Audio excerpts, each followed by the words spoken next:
Hi everybody, this is Kevin Danino from KCD PR. Welcome to our upcoming webinar. We are ready to get started, so really excited to have everyone here. We're going to be spending the next hour talking about cybersecurity and financial services and understanding the risks, a lot of the trends going on in the space. We've got a great panel to really dig in here for you. Couple logistical points that I wanted to point out.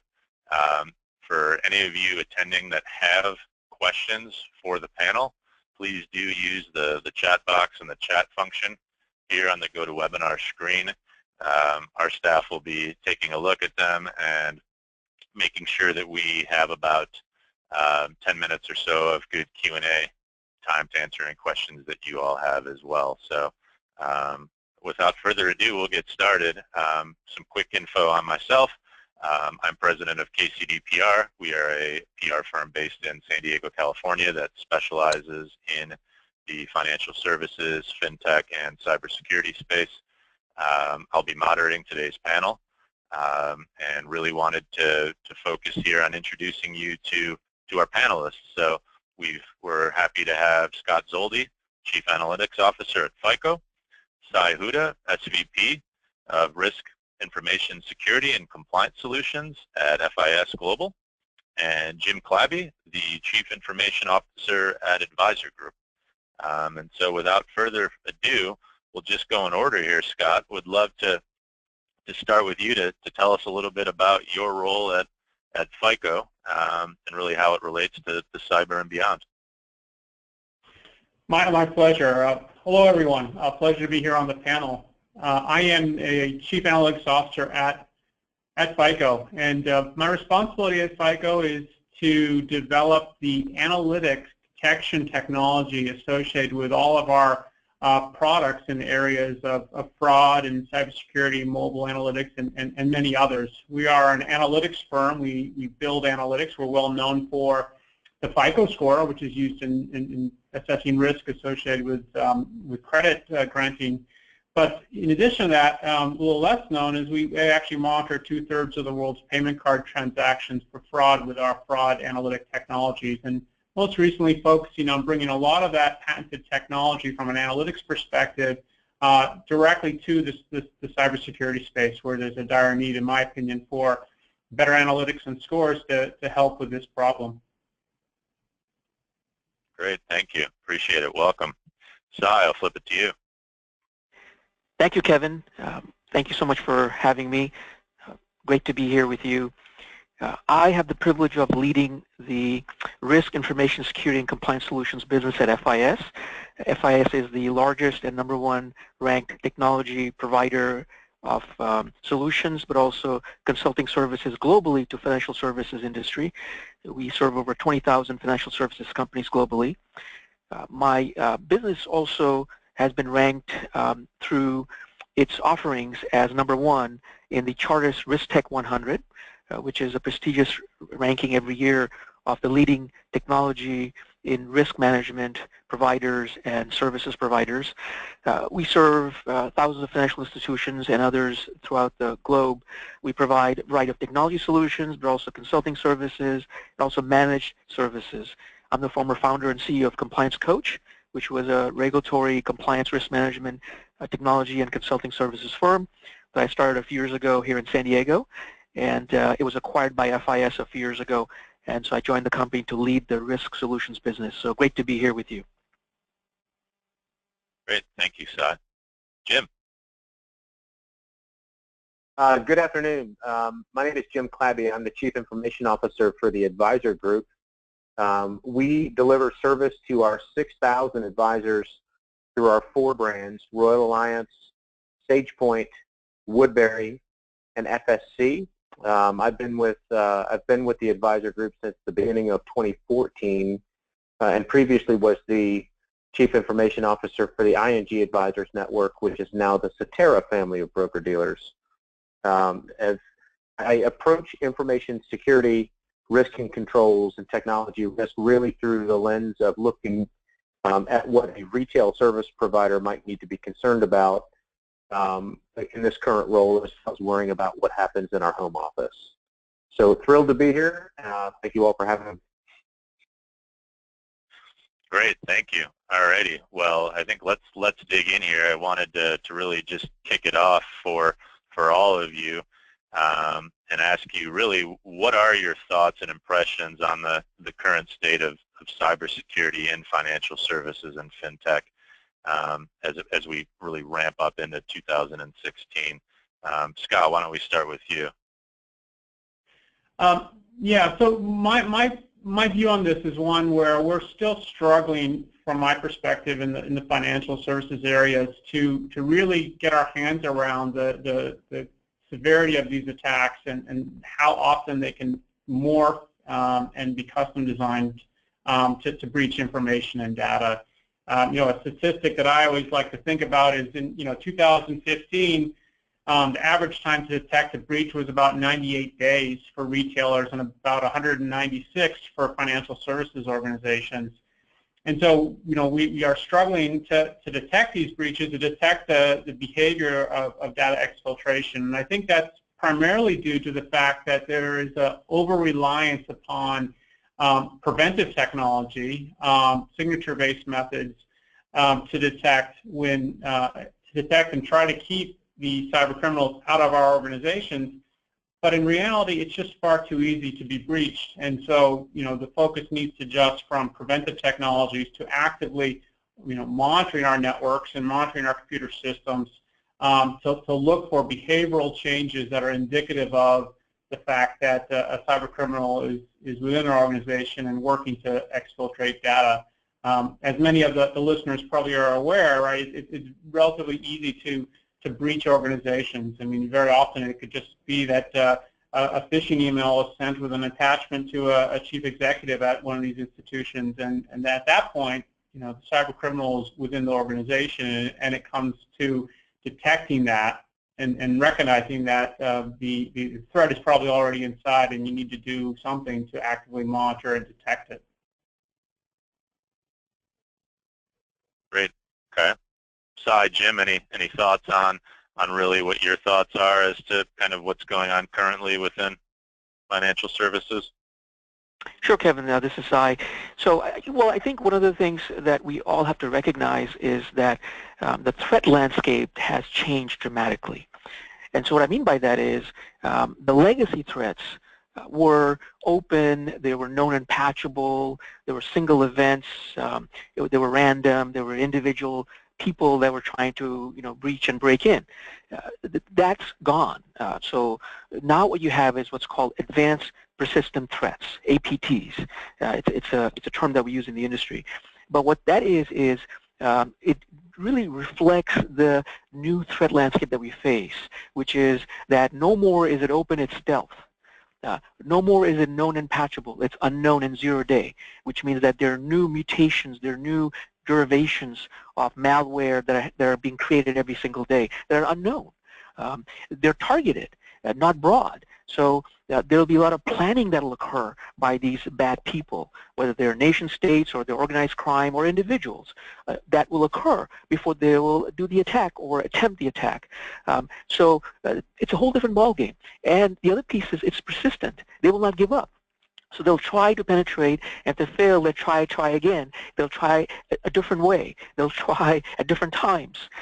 It's multi-pronged, and they'll be creative. They won't just try to, hit the website. They'll use social engineering. They'll use customized malware, and these are well-funded syndicates, to a great extent. So the APT is what we're dealing with here. That's the threat landscape that we face, not those old legacy threats, and that has dramatically shifted the whole ball game, and that's what's causing the challenges in the financial services sector. The other piece that I will quickly say is that cybersecurity still hasn't become a business issue. In financial services in particular, but certainly other sectors, this is true also. It's still viewed as an IT issue. It's a backroom IT issue. And what needs to happen, and it's becoming a little slow evolution here, is it needs to be a boardroom business issue. Now, interestingly, when we do surveys, so FIS every year puts together a survey called the 2016 Risk Practices Survey in partnership with Bank Director, where we surveyed bank board members, directors across the country. we found that cybersecurity was the #1 concern. 77% of respondents said that was the #1 concern. And yet when we took a deep dive, we find that majority still do not review cybersecurity at every single board meeting. Majority do not review the cybersecurity plan at the board level. You know, it's left to the CIO or the CTO to take care of that. And only 10% increase are what they've increased the budget. So majority have only increased the cybersecurity budget by 10%. So there is room for improvement. That's a good point, Sai. Thank you on that. Jim, we were talking, just this morning, and with news related to a different type of attack with State Farm, apparently getting hacked and leaking over 77,000 of their customer account information out there via a specific attack. What are you seeing on your end in terms of the type of threats that are posing the biggest risks out there as well?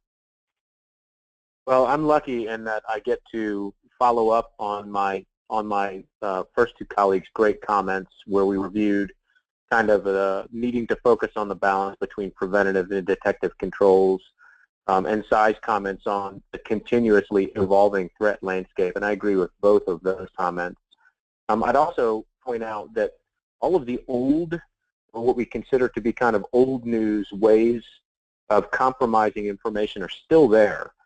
And I still think one of the biggest threats that we face is that we get a little lax, and that we continue to not do a good job, or that we need to invest more dollars in just educating our people with regards to defending against things like a plain old phishing attack, or defending against what I've always found to be the most effective way to get information out of a company, which is social engineering.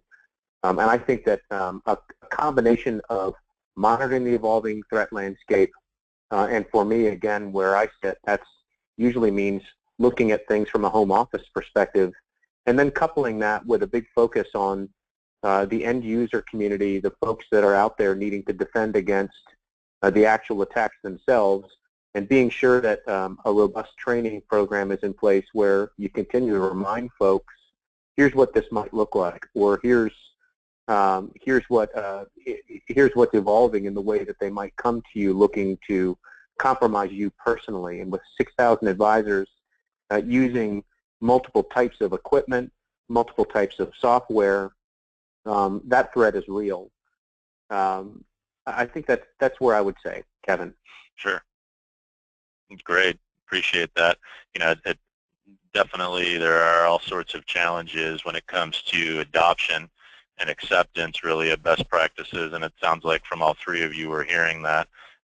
Scott, what do you really think are going to be the key challenges to really achieving that industry-wide adoption and acceptance of best practices that we really need in this day and age to prevent a lot of these cyber threats that are out there? So I think one of the key challenges is what Sai mentioned, which is around budget and putting enough of resource against the problem. I look at a lot of the companies that I talk to, and very often, they are just struggling to maintain their operations and to work with the tools that they have. They're overwhelmed with false positives from different monitoring tools and signatures that are being generated. And they need to essentially get a bit of a breathing room to really focus on how to tackle a lot of this holistically, right? I mean, I've heard statistics that, most companies have, upwards of 25 different tools and systems from a cyber perspective. And, what that ends up having is you end up having hundreds of thousands of alerts potentially of potential cyber challenges or threats, and you have a small team of analysts that are trying to figure out what are the right, the right ones to look at, right? And that's a tremendous problem. And in particular, you couple that with the fact from a workforce perspective, we don't have that many cyber analysts to go around, and it's a big problem from a staffing perspective. And so, I think we need to take some time to pull up around where things are today, and then I think we have to focus on how are we going to better prioritize where the true threats are, right? And I take a page out of the broad history that I have and FICO has in fraud detection. And that primarily turns into, a threat-based score that can prioritize the events that really matter. Because today, these organizations are just under a huge challenge to work through all these alerts. They're not working through them all, right? And that's where, we get some of these statistics about, almost 100 days or more before breaches are detected, when we just don't, even if we have maybe some of the signals there, we don't know which ones to focus on. And so I think it's a combination of holistically looking at the organization, and then also looking to prioritize to reduce false positives and potentially bring in things like analytic scores that can help prioritize the threats that really matter, so that we have our best trained analysts looking at those cases versus trying to triage a huge stack of alerts and alarms that they can't get to in a day. Great, appreciate that. It sounds like, and from a workforce perspective, we hear a lot of news and see that cyber-specific jobs, there's a ton of growth, statistically speaking, in that area. Just for the group as a whole, how difficult of a time is it for organizations to find the proper staff to fill positions that you're having, and perhaps what advice do you all have to folks that are maybe looking to pursue that industry as a whole? Partnering with small platforms such as On Deck that aren't that small anymore. When you see sort of the technology parallax merging with the traditional banking sector, what do you think these changes in the industry mean when it comes to cybersecurity as a whole? Right, Kevin. So clearly that is a trend that we'll continue to see. And so there's really two ways to look at this. And one is the fact that by partnering with these fintech companies who are providing great value in creating new solutions to fill needs and gaps, and faster, adoption, faster go-to-market. So lots of benefits in partnering with these fintech companies from a financial services company's perspective. But the thing to keep in mind is they are now suppliers. And what is happening now with the business benefits is you're also increasing what I would call supplier chain risk. And that is a key gap that exists in the industry. Institutions and companies are still not quite there yet in being able to capture and measure and quantify and manage supplier chain risk.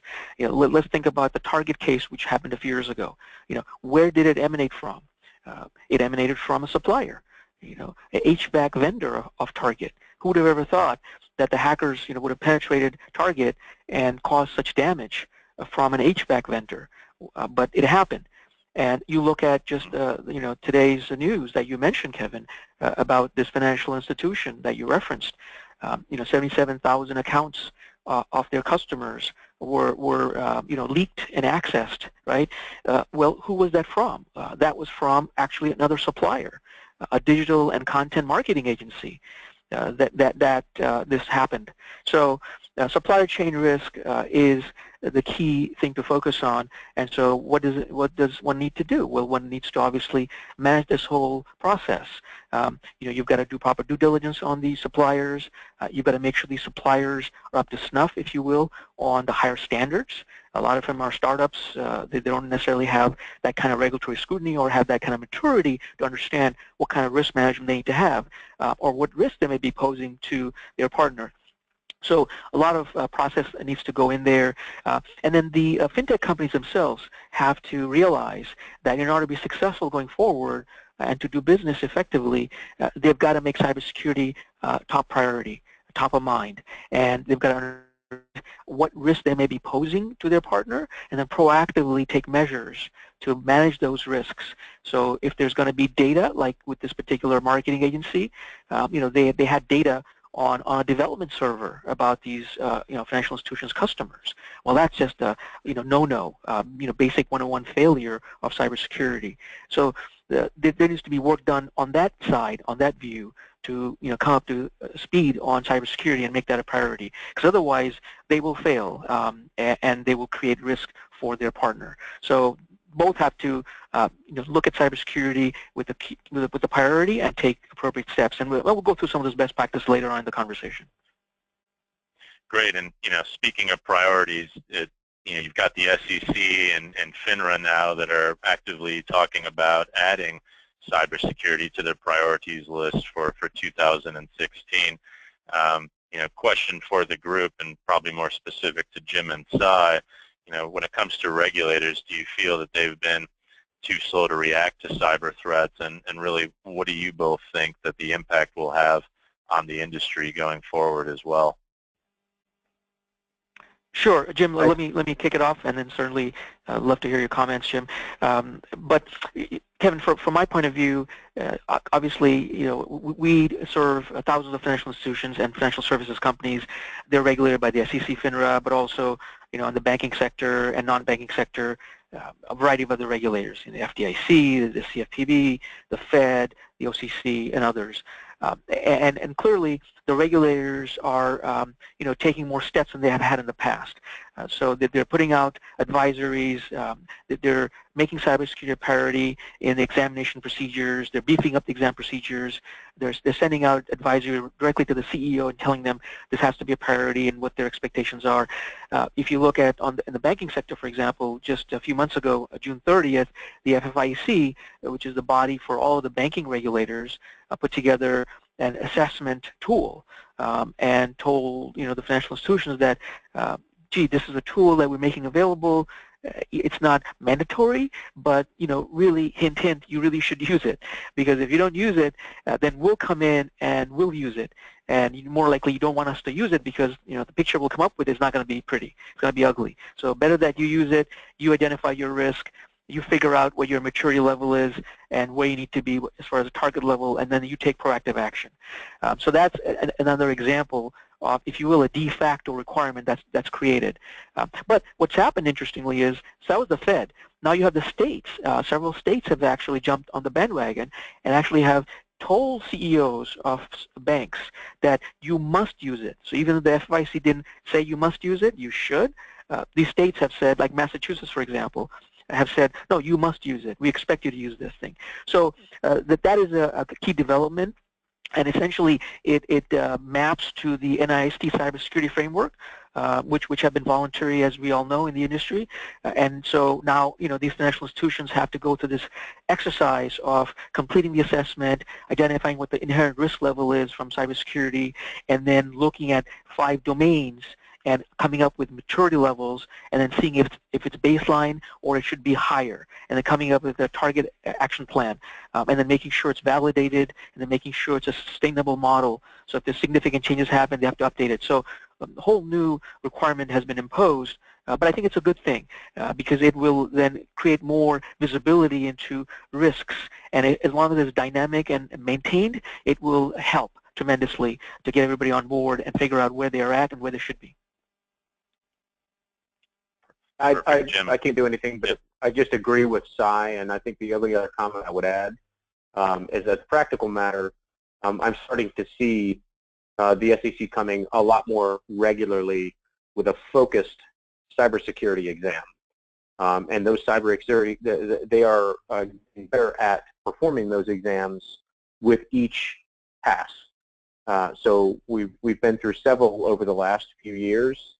They've announced that it is a priority for them, and we can really tell based on the level of diligence that they're coming in and performing, policies, procedures, data samples, process samples, following them all the way through the end, both with the home office and all the way out to the endpoints in the field. Thanks, Jim. And go ahead, Scott. Yeah, just one comment on my end, right? I mean, just to layer on, what I get really interested in is looking at the general data protection regulation out of the EU, right? And some of the pretty aggressive sort of standards that are going to have to be in place in about 2 years' time, and very, very substantial penalties to organizations that are in the EU or do business with the EU in terms of a 4% of total revenue kind of fine or levy against organizations that don't meet all the tenets of the GDPR. And I look to that actually as, being quite aggressive, but actually addressing a lot of the challenges that that Sai's brought up in terms of making sure that the data is properly protected, making sure you can have the right to be forgotten, ensuring that you have proper and rapid notification of breach. And so, I think we're going to probably see this get a lot more prescriptive for a lot of the reasons that were already discussed. But I look to that as probably a bit more of what the future may look like in terms of making sure that data is not treated casually and that the customer's right to be protected is simply kind of monitored in a much more regulated and fact-based way. Great, that's good stuff, Scott. Good to hear that. I think kind of getting off of regulation a little bit and looking more on the retail level as well. Jim, you're overseeing approximately 6,000 plus financial advisors under your watch. I'm curious, with all the advances in technology, whether it's virtual meetings like we're doing here, you've got cloud storage, digital advice platforms, and now the term robo-advisors is popping up now. What do you feel are some of the biggest concerns for financial advisors when it comes to cybersecurity and safeguarding data, and maybe what's kind of keeping you up at night to really help them protect their practices? I think because we're an independent firm, meaning that our advisors are all independent financial advisors and come to us again with any combination of hardware and software that you could possibly imagine. We work with them with a pretty defined set of policies and suggested controls, and being sure that we're offering them the right kind of guidance to protect their customers' data is a big thing for us. I think the other thing I would say is that the idea of being really vigilant and not resting all the way from the data center through the endpoint is critical. As my colleagues have mentioned, the threat landscape continues to evolve. And as soon as we feel like we've defended against one particular type of attack, the bad guys just keep going until they figure out a way around it, or they'll figure out a shorter distance between 2 points. So the use of things like ethical hacking and third-party penetration testing on our own websites and other types of entry points is critical. A comprehensive program of vendor risk assessment for any third-party type software, which is very prevalent in my business and probably in lots of other sectors as well. But we'll use third-party CRM platforms, or we'll use third-party trading systems that might be provided by another clearing broker-dealer, and a healthy cycle of vendor risk assessments for those folks, very comprehensive, and particularly on the information risk side, is critical. Great. Scott, you mentioned it earlier in our conversation when we kind of talked about analytics and the role and relationship between big data. I'm curious to hear a little bit more from your point of view as to what you view as the relationship between data analytics paired with cybersecurity, and anything that, whether it's FICO or the industry, can take advantage going forward. Yeah, so I look at where we are in cybersecurity, and I often look back and I think about where the financial services organizations were in 1992, when we were dealing with fraud basically by writing rules and signatures to identify what might be a transaction that had a more likely of being bad or fraudulent. And back then there was a really lack of analytics, and it was relatively easy for fraudsters to kind of learn our thresholds and learn our defenses and to navigate around them. And we fast forward to today and we look at the cyberspace, and we have a similar sort of situation where we have this huge reliance upon signature-based methods or heuristics, where in some sense somebody has to get impacted by a particular attack. It has to be codified and then implemented across an ecosystem. And those are all very, very good defensive tools to have. But what it doesn't quite do is keep up with the constant evolving threats of how these attacks are morphing or how they're being custom designed for organizations. And that's exactly what analytics is really good at, and particularly analytics that we've been all taking advantage of over the last 2.5 decades in the areas of payment card fraud, where there are these self-learning technologies that have, neural network-based models that can, essentially outwit and make it very difficult for fraudsters to kind of hide within the payment stream. And what I see today in cyber is, a big data problem. There's tons of network data if you're monitoring that area, or endpoint data in terms of what's happening on our machines. The data volume is in some sense, really breathtaking, and most cybersecurity specialists don't have the right tools to make sense of it all. And so, I feel that with big data and with all the transaction streams, that we have to start applying the same types of artificial intelligence and machine learning that we use today in other parts of our financial ecosystem, whether it be a threat detection model or whether it be a risk score associated with vendor management or for insurance underwriting to these problems. So I see, at least 3 different areas of which I think are prime for analytics to make it that much more difficult for the cyber criminals that have entered our organizations to exfiltrate data. And one of the key ones that I focus on daily is really around behavioral analytics, which looks at what are the typical behaviors of a user, of a machine, of a point in the network, in terms of the packet data that gets sent back and forth, in terms of the types of the protocols that are used, and understanding what's normal or abnormal, and using that as an early detection that, this particular part of the network or this user or this machine is acting abnormally. It doesn't matter how that got breached, right, or how that got compromised. What matters is that we have this behavioral analytic that can go and indicate, okay, this particular user and this machine is not acting like they have in the past, and they're not acting like the rest of this financial organization or this network or their peer group. Let's go investigate that, right? Those are going to be the pieces of information that are going to be critically important, because we know the cyber criminals are really, really smart, and they're really good at evading our defensive technologies. It's very, very difficult for them to, to copy behavior in such a precise way that, analytics that have been refined over, 3 decades or more, have been tuned to look for behavioral changes and understand these changes of behavior, whether it be network information or endpoint information associated with machines or other behavioral information in the network. And I feel that's going to really revolutionize where we go forward in terms of understanding where the threats that are actually going to be the ones that exfiltrate data, how to pinpoint those the same way that we pinpoint financial fraud today.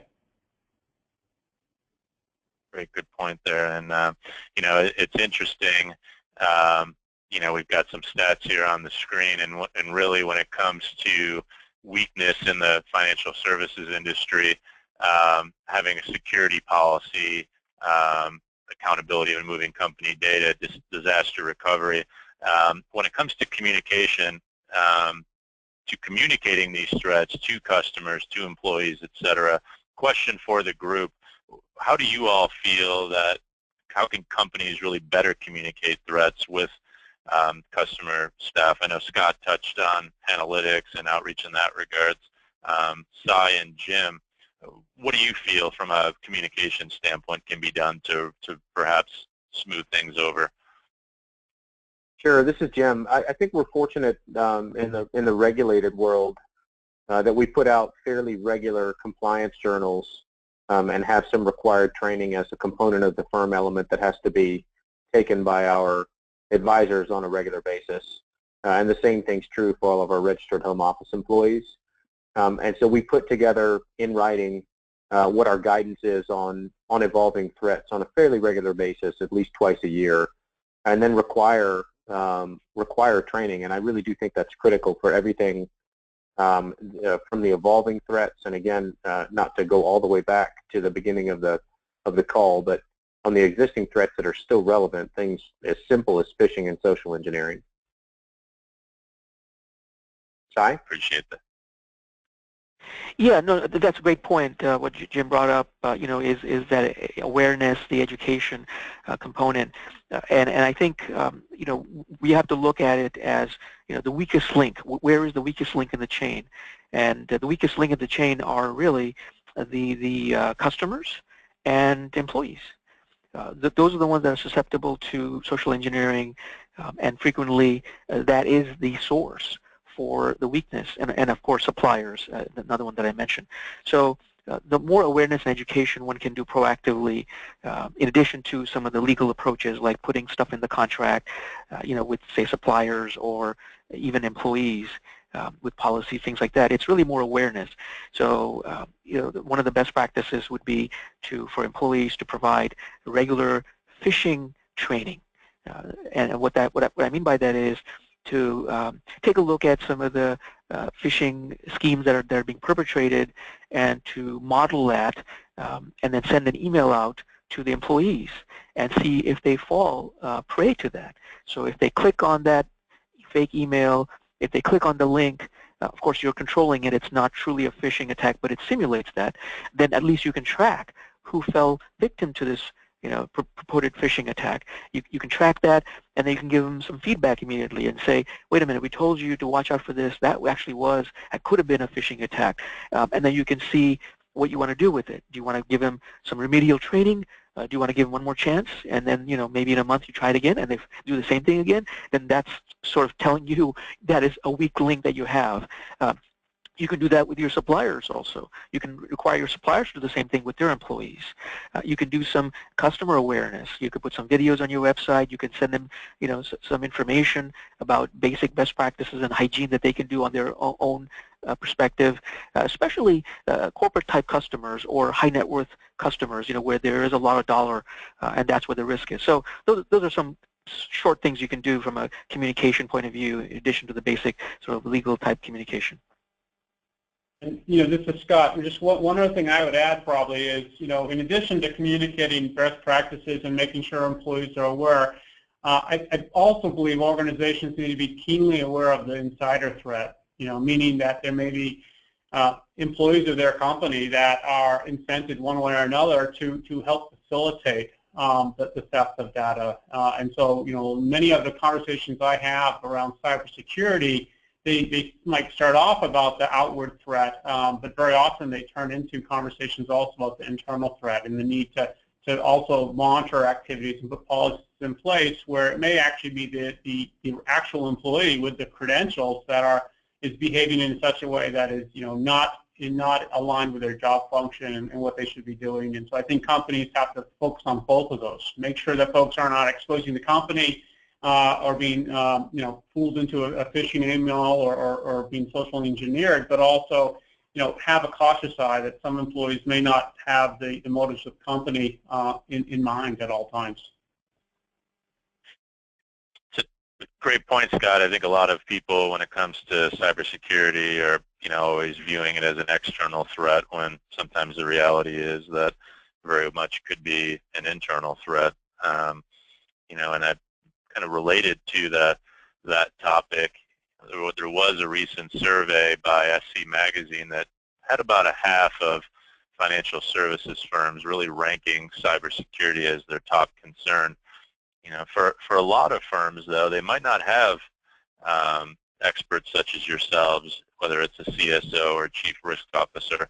For those organizations that really don't have perhaps someone in that capacity or role, what steps do you all feel like that they can do to really protect sensitive information going forward as well? Yeah, Kevin, this is Sai. I'll kick off. First and foremost, the key to success here with cybersecurity is to look at it as a business issue, as I mentioned earlier, and look at it as the #1 priority and threat that every single business faces, because that is the truth. No matter what size. I mean, you look at in financial services sector, every day institutions are being attacked, but also, it's not regardless of their asset size. So just recently, Gosnim was a malware that was used against 22 financial institutions, and these were not that large. A lot of them were mid-size and smaller, included credit unions also. Over 4 million were stolen.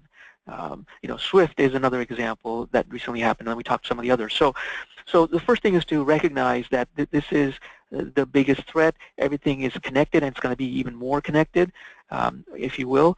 And so we've got to make this a priority. So the first thing is to do an assessment. Okay, where is my data?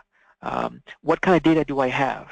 And you can, if you don't have any experts to be able to help you do that, you can hire companies like us and others to come in and do an assessment, to do an inventory, do an assessment, inventory of all the assets, inventory of all the data, and then do a cybersecurity assessment to see where the threats are, how could threats occur, and then do some basic things like wherever the crown jewels are, where the data is, then you want to encrypt that. That's a basic 101 hygiene, but then really look at what kind of monitoring do you need to put into place, because the other thing you need to do is not only make it a priority, but also think about this as not a question of if, but when a breach will happen. And if you start with that premise, then you will succeed. So not if, but when. And then you have to say, okay, in spite of this assessment, in spite of encryption, in spite of these things that we're doing, it will happen. So when it happens, how quickly can we detect it? And so that's where you need behavioral anomalous activity detection, and you need a technology solution. So Scott mentioned some of the things that he's working on. We also have a solution called CyberForce that we introduced, which is an anomalous activity detection data analytics engine, and it goes right down to the 1 foot view. So it will use algorithms, and it will detect where an account takeover has happened or is about to happen. It'll detect somebody accessing unauthorized data or files that are signals that it's a hacker, not this user.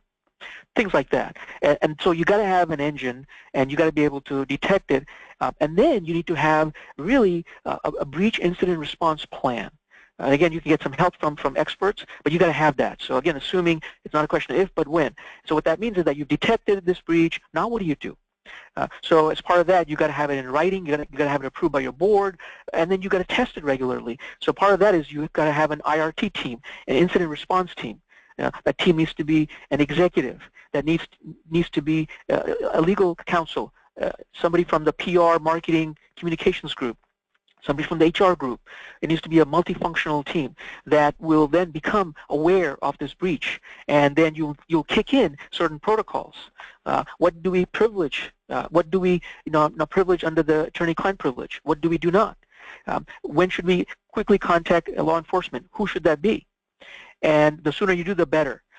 Then we need to secure the evidence, because one of the things that commonly we see is people react, and they, for example, will plug off a server, or they will stop a file. Well, you may be destroying the evidence, and so it's part art, part science on at what point do you monitor and at what point do you stop the hacker, because you want to be able to collect certain amount of evidence. You want to be able to preserve. You want to be able to then reissue access. And we find frequently that that isn't done well. So we think, oh, we've kind of got the evidence, we've shut down the front, back door, side door, and we reissued access to everybody so that now the access that was compromised is not going to happen. Well, did it happen on all servers? Did it happen across all users? We find frequently there's still some remnants left, and the attacker's back in again. So there's a lot of steps that you got to do in terms of imaging, in terms of preserving the evidence, and then of course working with counsel on communicating to the affected customers. There's federal law, there's state law, and if you're doing international business, there's EU and other requirements. So that is a key component.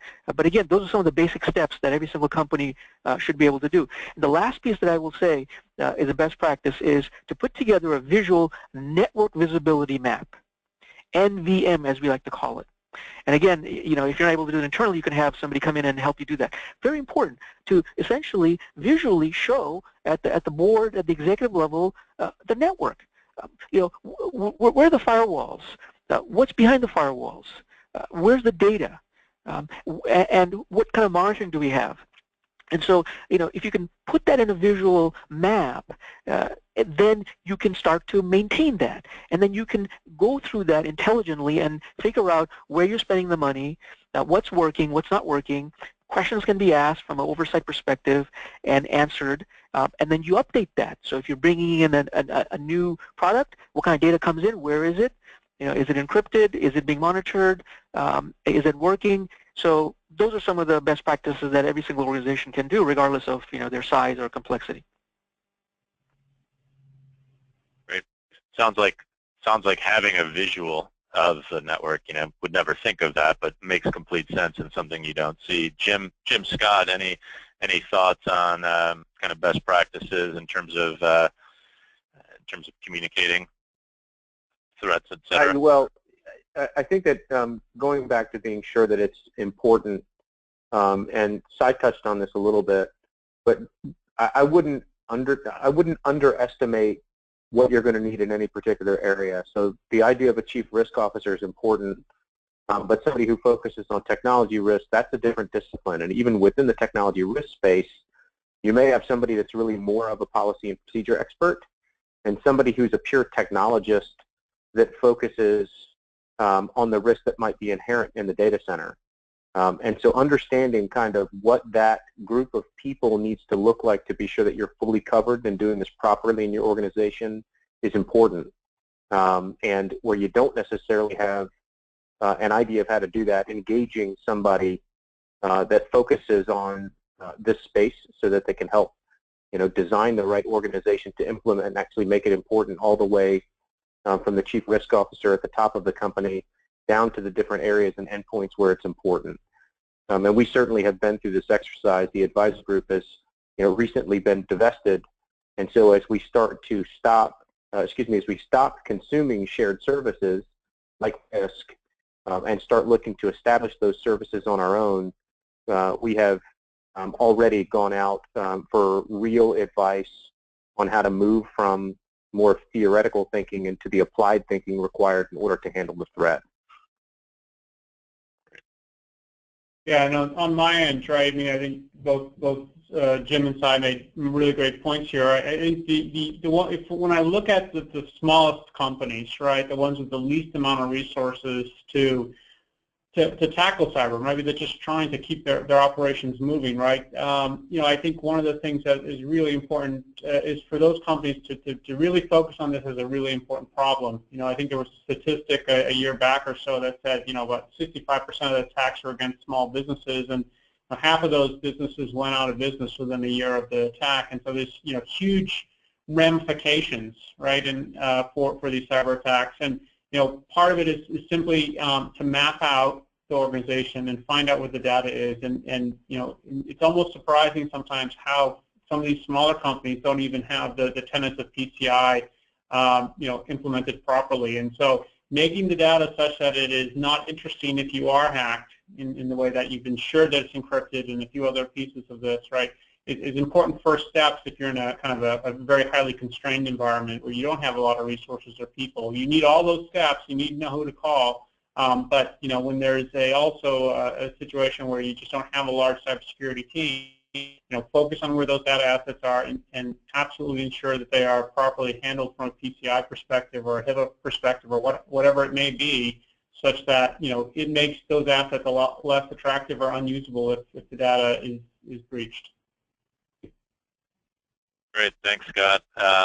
In the interest of time, gentlemen, and for our attendees on here, we've got a bunch of great questions here, and we've got about 10 minutes to go. So, wanted to take some questions here from the audience and just flip it to the panel here. So, first question that comes in really talks to why do you all feel that the financial services industry is such a high target for cyber criminals? Yeah, money. Let me. Yeah, exactly, Jim. It's where all the money's at. Yeah. Clearly, obviously, the money piece, but also data. Right? So it's money, but also the customers. There's lots of customer information, NPI, information about their money, information about their relationships. And so that's one key point. And a lot of times, these hackers are really going after the data as opposed to the money. Yes, there's instances where they'll take over an account and they'll move money out before you discover it, and actually steal it, if you will. Or a lot of times they just want the data. They just want to download the customer lists with whatever information they can get, and then sell that on the black market to get the money. Or they'll use it to provide ransom, ransomware. So that's the key piece. The other key piece is that the financial services sector is still vulnerable, and even though millions have been spent on shoring up defenses, because the financial services sector is such an ecosystem, and there are so many pieces to the puzzle, there's so many gaps and vulnerabilities that exist. You're talking about multiple suppliers, we talked about fintech providers, we talk about multiple networks, we talk about multiple data sets, multiple locations, talking about branches, remote employees, and so it's a large employer also. So those are some of the factors I would add. Appreciate that, Sai. We got so many. I want to keep just going through them, and Jim or Scott, feel free to jump in on this next one. It's a good one. So, we're hearing a lot about companies who actually have their own internal hackers or that host hackathons so that potential threats can be identified. Do you all feel that that's actually helpful, or is it more just a good PR stunt? This is Jim. It's something. Sure. Yeah, this is Jim. It's definitely something that we do, and we also hire third parties that are more white hats or ethical hackers to do the same thing. And I think that we make probably more use of the third party folks that we do the internals. It's just probably a function of the size of the company to do things to try and penetrate our systems. Scott? Yeah, I mean, I think it's the best practice to go and get some of the third party to go and kind of illustrate where some of the weaknesses are within the organization. There are a lot of organizations that have a whole bunch of vulnerabilities. Not all those vulnerabilities are going to be exploited, but I think as companies focus on this cybersecurity issue and defenses around it, it's very, very helpful to kind of get reminded where there's different threat trajectories that can be exploited to kind of keep things fresh, right? And to really have a good understanding of what are the strengths and what are the weaknesses, so that that limited budget and the limited resources can be pointed at the pieces that where you have the largest vulnerability. So I think it is valuable. I don't think it's a PR stunt. I think it's part of the great due diligence around making sure that you're testing the defenses of an organization.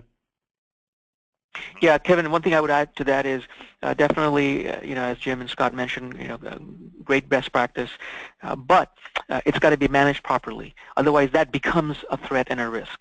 So we've seen instances where, it was conceived as a best practice and a good idea, and it is, but it wasn't managed well. So what happened was they allowed people to do it, and they found the vulnerabilities, and then that data was actually taken away. So obviously you got to have a process where who's going to be involved, how it's going to be protected, so that those vulnerabilities then that are identified are remediated, number one, but number two, that threat information, that gap, that weakness isn't then taken away by somebody, an intern or a temporary employee or even a former employee. So that could become a worse nightmare that can backfire. Good stuff, Sai. Another question that just came in too was related to what other measures can we and our clients take to bolster security, and the specific question was related to a product like LifeLock. Do products like that tend to help? I'll throw that out to the panel. So I could take a bit of that, right? If I make an analogy with our fraud detection system, Falcon, right? We monitor all the payment cards and try to detect when fraud has occurred, and we stop that fraud, right? So we, in some sense, that is a really, valuable part of business, is to monitor the cards continuously, right, and stop the fraud from occurring. But in that instance, right, of Falcon, the information is already breached. It's just when is it in use, right? And so I think, if information has already been breached and it's out there and information is exposed, then the consumer needs to have visibility of that, and they can avail themselves of many different tools and services to try to protect and monitor their financial accounts, the bureau records associated with them, right? And so that's a good remediation, right, when information is already blocked and out there. But we also have to keep focused on just not allowing it to leak to organizations in the first place, which I think is a primary goal. That these after the fact, when information's out there, I think every consumer has to figure out what are the best sort of practices to make sure that they are monitoring their own financial accounts if they've been part of a breach. Hey, this is Jim. I would add to that. Just remember the simple things. You always remember when you leave your property to lock the door, and do the same thing with your physical assets that have information on them. So take the time to use some sort of commercially available encryption software for anything that has a hard drive. Don't leave critical information unsecured. Use proper passwords with many characters. I always use a phrase. People say that if you use 8 characters and use special characters, that's just as easy for some of these guys to actually hack as an 8-character password like password. They've got ways to handle that. So use a longer phrase for your password, encrypt your drives. Those are I would say, don't forget the simple things. Do the simple things well. Makes sense. Appreciate that, Jim. And I guess to wrap with the panel, safe to say not to use airport Wi-Fi at any point in time as well, correct? Yeah, I would utilize a VPN anytime you're on a network that you don't trust. Great, love it. Well, this has been great, guys. An hour went by pretty quickly, so wanted to thank you all, Scott, Sai, Jim. It's been a pleasure. I know we could probably talk about this topic for hours. Gentlemen, thanks again. Appreciate the time, and thank you all to our attendees. And look forward to chatting with you all again on this topic. It's definitely not going away, that's for sure. So thank you again. Thanks for having us. Thank you. All right, everybody, take care. Thank you. Thank you, Kevin. Take care. All righty. Bye-bye. Bye-bye.